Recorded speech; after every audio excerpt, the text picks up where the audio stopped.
In this video, I'll be teaching you how to unlock the back lever. Before discussing progressions, it's important to understand some key principles about back lever technique. In the lever, the elbows should be straight, the shoulder blades should be depressed and protracted, and the body should form a straight horizontal line. Set the standard of a neutral spine curvature, but have the intention of a flat back with a posterior pelvic tilt.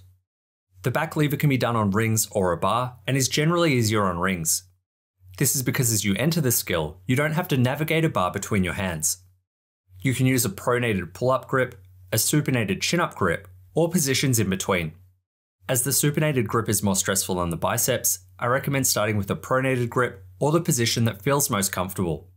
When you're proficient with an exercise with the hands pronated, you can challenge yourself more by using a chin-up or supinated grip. The back lever and planche are similar skills, though the lever is much easier. Although you're hanging below the hands in the lever, the muscles used are the same as in the planche. Like the planche, your shoulder flexors are working isometrically to hold the torso in position. In addition to this, the posterior core and glutes engage to keep the body straight.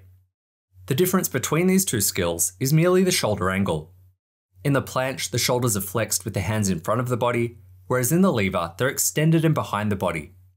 Regardless, the intention should be to drive the hands forward with a shoulder flexion force. A cue many find useful for the lever is to try to pull the bar towards your hips. As the shoulder flexors are stretched in the lever, it adds passive tension and makes the skill easier. However, this can also be a vulnerable position for the shoulders. To reduce injury risk, ensure an adequate warm-up prior to your training sessions. Common mistakes include arching the lower back, flexing the hips, or poking the chin forward. To help avoid these, be honest in your training and don't skip ahead at the expense of quality. Filming your sets and reviewing body position can also be useful. Now that technique's been covered, the following progressions can be used to work toward the lever.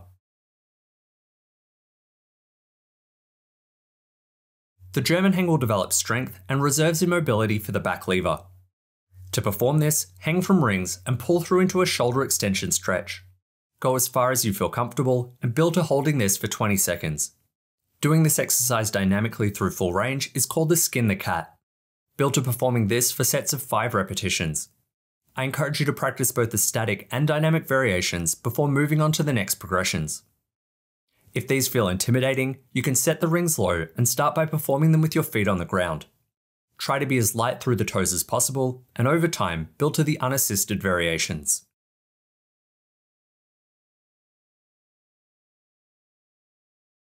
When you're comfortable with the skin the cat, progress to the tuck lever.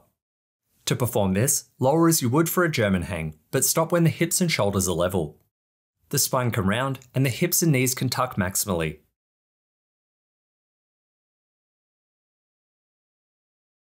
The advanced tuck is performed similarly to the tuck, however the back should be flat, and the hips should open to at least 90 degrees.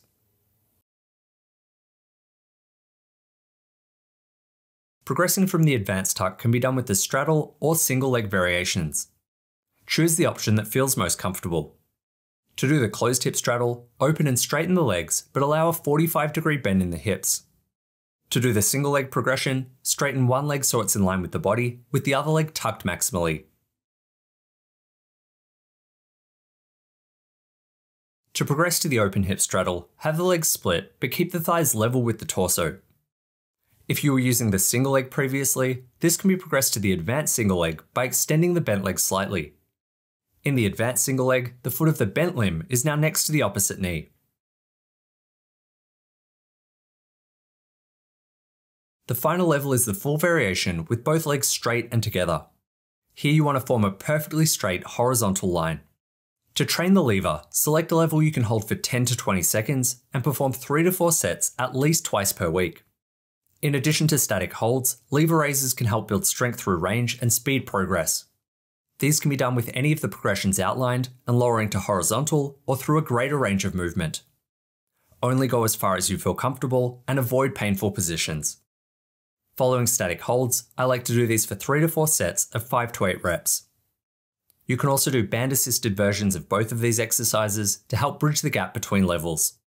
Beyond these specific options, pushing exercises like dips can help build shoulder strength and speed progress. To address the core, you can include exercises like arch holds or reverse hypers. For comprehensive training routines, check out the tiered back lever programs on the Base Blocks Plus app.